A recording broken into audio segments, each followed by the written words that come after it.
One of my reading goals for 2024 is to return to a focus on international translated fiction. But I spent the Christmas and New Year period reading 4 pretty interesting and unique horror novels that I really want to talk about. And to be fair, another reading goal of mine was to read more YA, and one of them is YA, so tick. I read these 4 books back to back, and I'd say they get progressively more interesting as they go, so I'm going to talk about them in the order in which I read them. The first is a pretty okay horror novel by a very prolific author whom I had never read until now. The second is a really gnarly, self-published punk horror novel full of gore and absolute insanity. The third is one of the smartest pieces of literary horror that you will ever read in your entire life. And the fourth, like I said, is a YA novel, a retelling of Stephen King's Carrie, and I really enjoyed it. Let's go. The first one I read is All Hallows by Christopher Golden. An interesting choice looking back on it, because Christopher Golden is a big name in horror and in fiction in general. He's been writing for decades. He's done collaborations, he's written horror novels, fantasy novels, short stories,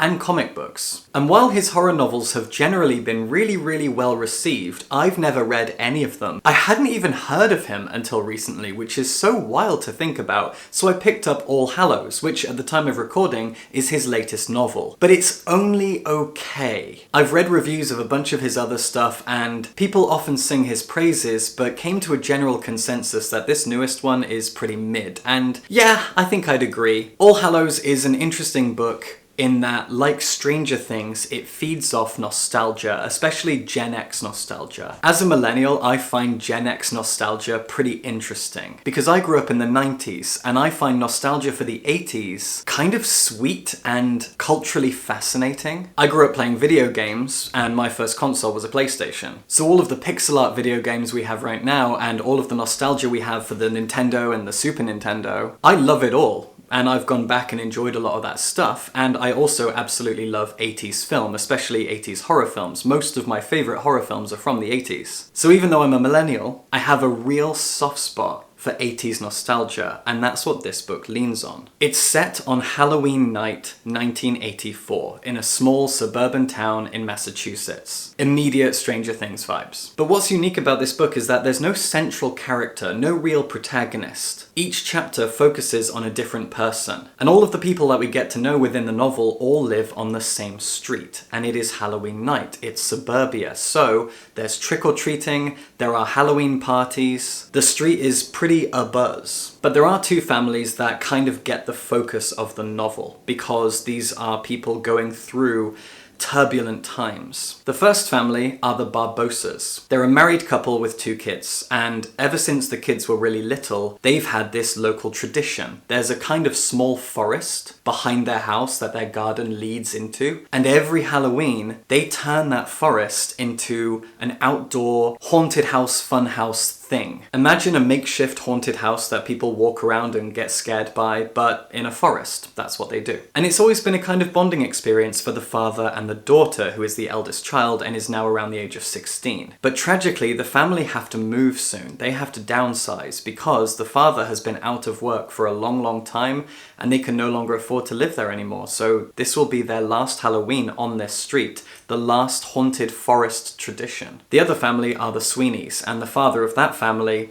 sucks. He is a philandering, cheating asshole. He spends his nights drinking whiskey at a bar and sleeping with random women, and his wife has been putting up with it until now, and everything on this night will unravel. Then you have teenagers going to parties and little kids trick-or-treating, and all of these things are interwoven and interconnected. But the horror is first glimpsed when we see a few kids who are out trick-or-treating who don't belong. They're not attached to a family, they don't have parents with them, they're wearing masks and they're acting strange. They're kind of creepy and spooky. One of them follows a group of trick-or-treaters who are all a group of friends, and he just kind of hangs back from them, no one knows who he is, and he's being weird. Another is a little girl who bumps into one of the protagonists and desperately asks for help, asks to be saved and protected. And the thing she wants to be saved from is something called the Cunning Man. We don't know what the Cunning Man is for a lot of the novel, but he must be kidnapping children. Maybe he's some kind of boogeyman monster. We don't know. We don't even know if we can actually trust these kids because each one of them acts kind of different from the others. But the cunning man is clearly something dangerous that they are all very afraid of, and they need help. And that's your setup. Halloween night, a group of different families, lots of different protagonists, all on one street, and events start to unfold. And I love the way that perspective shifts very dramatically from one house to another, from a party to a group of trick-or-treaters, from a married couple screaming at each other to kids running around in a haunted house forest thing. There's a lot of back and forth, moving around, shifting your perspective from house to house, corner to corner. I really, really like that, and you get to know everybody in a very satisfying way. There's no central protagonist, but everyone is very, very well fleshed out. Every character is someone you grow to admire, care about, hate, love, root for, root against. You know that bloodshed is coming, you know that death is coming. This is a horror novel with a large cast. People are gonna get picked off, people are going to die, and you start hoping that some people will die and some people will survive. Kind of in a very slasher movie way. I really, really enjoyed that. But it's also not a book that does anything particularly new or interesting. It's not reinventing the wheel. It feeds off our nostalgia. It's definitely for people like me, people who do enjoy looking back at 80s and 90s pop culture, video games, TV shows, movies, all of that stuff. If you enjoy Stranger Things and vintage stuff and looking back on the art and the tech of that era, you're going to enjoy this, and I certainly did. But it's just not doing anything groundbreaking, and that's fine. I enjoyed it. It reminded me a little bit of the indie anthology horror flick Trick or Treat. That was a really, really fun movie that I need to watch again. This is very, very similar to that in quite a lot of ways. And I thought it was good, but not great. But then we get Maggie's Grave by David Sodergren, and holy shit, I love this book. David Sodergren is a Scottish writer who self-publishes all of his horror novels. So you can only buy them either physically or as an ebook via Amazon. And he has really carved out a name for himself in the horror niche by doing this. He's written quite a few books at this point, and Maggie's Grave is my first, but it will not be my last. I cannot wait to read more of his stuff because it is insane. Nothing is held back here. This is a gruesome, dark, disgusting, disturbing, unsettling piece of grotesque horror. Again, very kind of nostalgic because it harkens back to the horror movies of the 80s and 90s with their practical effects. It is dark, it is disturbing, and I loved it. Maggie's Grave is actually inspired by a real grave that really exists in Scotland. He talks about it in the afterword. Nobody knows who Maggie was, but she was burned as a witch, and she has an isolated gravestone. That's pretty much all David Sodergren took as inspiration for this novel, because the book is set in a much more rural part of Scotland, and he has created the story of Maggie and her grave and the town that surrounds it and all of the folklore and the urban myths, etc., etc. The opening chapter briefly and horrifically tells the story of Maggie. It is set in 1657. Maggie is a local woman who lives in a cottage on a hill at the edge of a town in the Scottish Highlands. She likes to be alone, and she's done nothing wrong. But the local people are not satisfied by that. They've accused her of being a witch, and all of the men in the local village climb the hill up to her house and are planning to kill and bury her for the crime of witchcraft. It's a very dark and unsettling opening chapter. It really sets the scene and it paints a picture for what to expect going forward. And in that chapter we find out that one of these local men actually knocked Maggie up and she is pregnant. As this short opening chapter comes to its end, the men break into her cottage. They learn that she's pregnant, and they talk about cutting the baby out of her and killing her.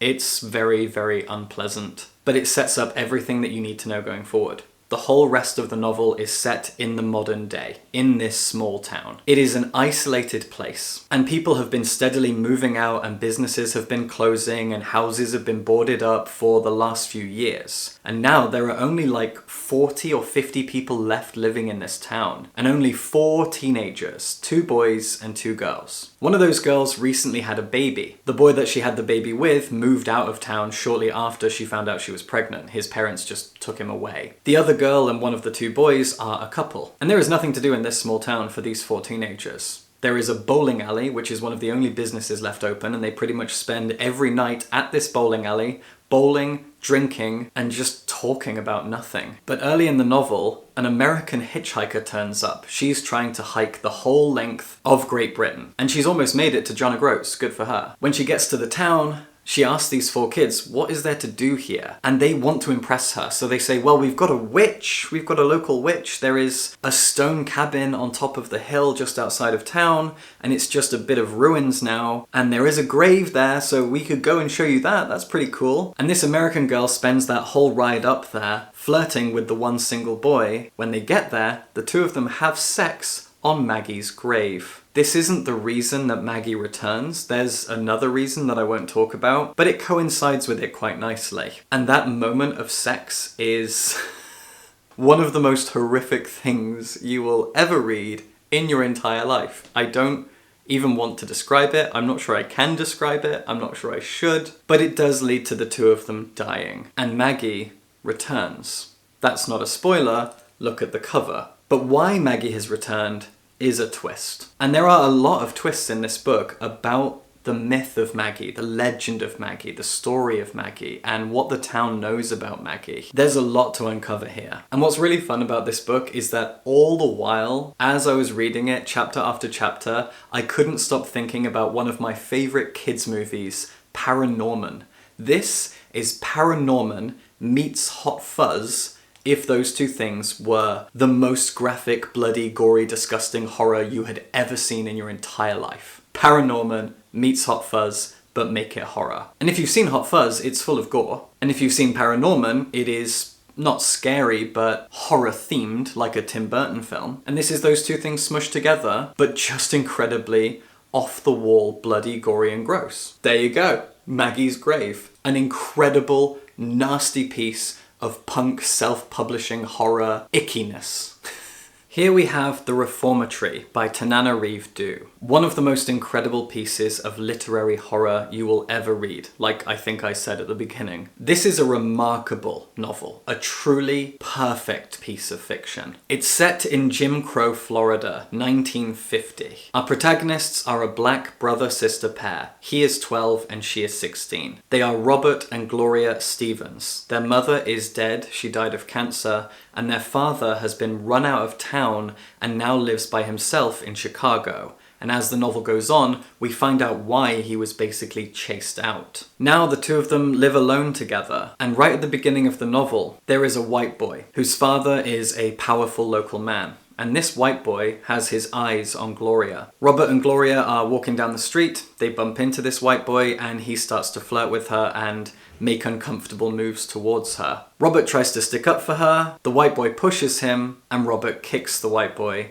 in retaliation. And just for that, standing in front of a judge without a jury, Robert is sentenced to 6 months at the titular Reformatory, its proper name being the Gracetown School for Boys. The Reformatory is a segregated school with a much larger population of black boys than white boys, unsurprisingly. Robert doesn't deserve to be there, but this is Jim Crow, Florida. And from here we spend the novel flitting back and forth between Robert and Gloria. Gloria's chapters are okay, they're interesting, they really help to flesh out the world that they live in. Through Gloria's perspective, we learn more about their mother, their father, their childhoods growing up, the people around them, who their friends are, who their enemies are, who their neighbors are. And Gloria is trying to get Robert out. She's talking to different people, a lawyer, a judge, whoever she can find to try and reduce his sentence. But every day that she tries is another day that he's stuck in there. And the main focus is on Robert in the Reformatory. The Reformatory is lorded over by this white warden who sees these boys as his property. While they're in there, they are slaves. He has these boys working the land under the hot sun, back-breaking work, and Robert begins, luckily enough, in the kitchen because he kind of knows how to cook, and he uses that to his advantage to stay out of the sun and do something that's a little bit easier. While he's working in the kitchen, he starts to make friends with a few other boys. But Robert can also see ghosts. As the novel begins, he keeps seeing glimpses of his mother, just shadows, and he's sure that it's her. And when he gets to the Reformatory, he starts seeing ghosts everywhere. There are dozens upon dozens of ghosts of boys that died there. We find out early on that there was some kind of fire back in the 1920s. That fire killed like 50 boys, but at least another 50 have died Before and after that, under different circumstances, there was a lot of death and tragedy, torment, torture, and murder here. And as Robert spends more time there, he's got to uncover all of this and see what the history of this place really is. The warden abuses these boys. He whips them. He sends them to the infirmary. But at one point, about halfway through the novel, Robert's duties here change. When the warden realizes that Robert can see ghosts, he invites him into his office, he butters him up, he says nice things to him, he proves to be a very charming white man, and he tells Robert, I know that this place is full of ghosts. A lot of the other boys here do as well, and I want you to hunt these ghosts down because they can be killed, removed, deleted, and he wants Robert to help him do it. This is an astonishing work of fiction, as I've said. Tananarive Due herself said that Black history is Black horror. And that's kind of the theme of this book. The ghosts are not scary, and at no point will you be frightened in a spine-chilling jump scare kind of a way. The horror in this lies in its truth about the white treatment and oppression of Black people during the Jim Crow era. It is enormously discomforting and chilling and upsetting and unsettling, and it's not subtle, and it shouldn't be subtle in its flagrant exploration of the true horror being the white man, the power imbalance, the torturous and terrifying position of the white man standing tall over these Black boys who have no power and are just being tortured and abused and maybe possibly killed, because we know a lot of them have been. It is not an easy book to read, and I think my only criticism of it is that it is too long. It didn't have to be as long as it is, but it is written in such a way that it draws you in and becomes an effortless page-turner, despite the fact that it is a difficult read and it's long. None of that really matters when the themes and the topics and the politics are all so important, and the way that these characters are written and explored, and Tananarive Due's use of language is so gorgeous and so evocative, none of that matters. That said, I have ADHD and it was still too long for me. But oh my god, this is possibly the best piece of horror fiction to come out of 2023. This must be read. Tananarive Due is an incredible writer. She and her books will surely go down in history as some of the great literary horror novels. A true masterpiece of horror fiction. And finally we have The Weight of Blood by Tiffany D. Jackson, another Black American woman writer. But this time, this is a piece of YA horror thriller fiction. It is actually particularly light on the horror. I would definitely call this a thriller more than a horror novel, but I do understand why it's categorized as horror because it is a retelling of Stephen King's Carrie. I also got this book out of the library because I promised myself I would do that more. I would visit my library and make use of it more often, so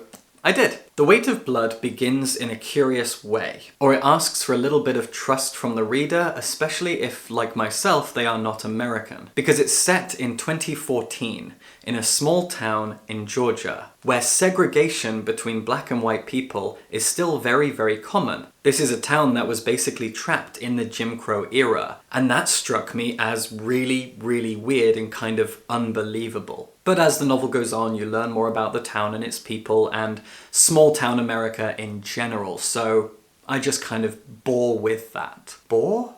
Bore. Bore. Bad? It's not bad. Bore. I bore with it. Yeah. The novel is written in a mix of prose and epistolary writing. All the way through it, there is a radio show that is being hosted that explores the events of the novel from several years later. So we kind of learn how it ends at the very beginning. This American radio host has brought on this Australian skeptic. I can't remember what her job is. She's a scientist of some sort, and he's brought her on to tell her the story of what happened in this little Georgia town several years ago, and she doesn't believe it. It's somewhere between a real recent history and an urban myth. It has quickly blown up into something unbelievable, and yet it might all be accurate and true. And the story goes like this. Maddie Washington is a mixed race girl, but nobody knows that. She's a teenager. She goes to the local high school and she passes for white. She straightens her hair every day. She's very pale and she sits in the corner, does nothing, keeps to herself, has no friends. And the reason for this is that her father is a massively racist white supremacist. At some point, he slept with a black woman. She had Maddie.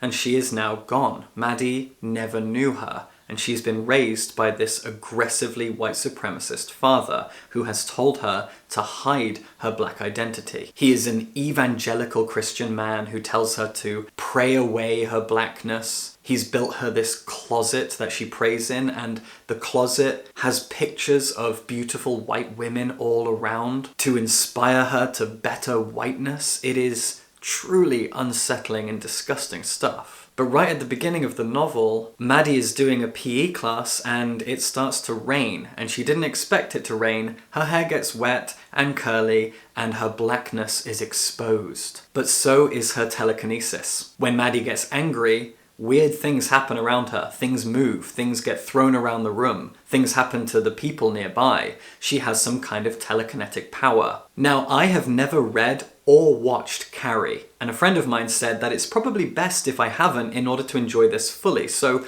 lucky for me. I didn't really know what was coming. All I know about Carrie is the blood and prom night, and I think the fact that she has telekinetic powers, and all of that is in here. This will lead to prom. This will lead to a lot of people dying at Maddie's hands. But we watch as things build up towards that moment as she goes through high school, as her blackness, her mixed race identity is exposed, and the black and white kids at this school start to treat her differently. But things are also changing at this school. Their prom has always been segregated, a white prom and a black prom, and that is changing as well. And I'd say one of the most interesting characters in this book is a black teenager from a middle-class family who live in the white neighborhood. He has a white girlfriend, and early in the novel she remarks that he doesn't talk black, he talks normal. And this is so fascinating. He, in a sense, is more interesting than Maddie, because when we talk about her passing as white, we're talking about her aesthetics.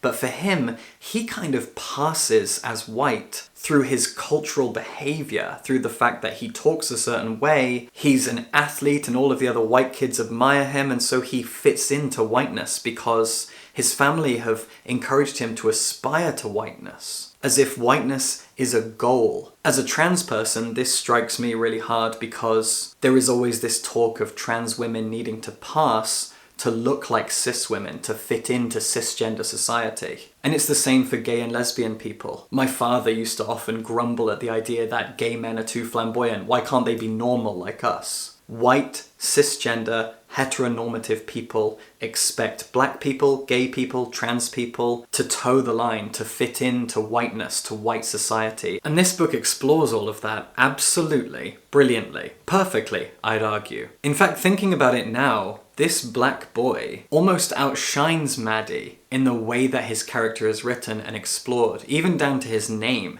His name is Kenny, the whitest name possible. The whitest name anyone could ever think of, ever. Kenny. But Kenny is short for Kendrick, and he doesn't go by Kendrick. Only Maddie calls him Kendrick as they get to know each other later in the novel. Before that, he is just Kenny. White passing Kenny. I am so impressed by this book, to the point that I don't think I ever want to read or watch Carrie, because I can't imagine it meaning as much as The Weight of Blood does. I'm really amazed by this. It's a fantastic young adult thriller. I'm not going to call it a horror novel. Obviously it ends in a bloodbath, and that is given away at the beginning. You know that it's leading there. But apart from that bloodbath, there's nothing horror related. It's a thriller. It's unsettling, it's uneasy, it's distressing, and you worry about Maddie, you fear for her, and you're excited to see what this conclusion will look like and what it will all mean, but I still don't think it's scary, so I'm going to call it a thriller. Those were 4 horror novels that I read over the Christmas period in the lead up to the new year. I enjoyed all 4 of them, but if I had to recommend just one, it would probably be The Reformatory, because that is a very powerful piece of literary historical horror fiction. A really incredible book. If you love YA fiction, you're going to enjoy The Weight of Blood. And if you like your horror to just be unhinged grossness, definitely check out Maggie's Grave. Go read some good horror and subscribe for books.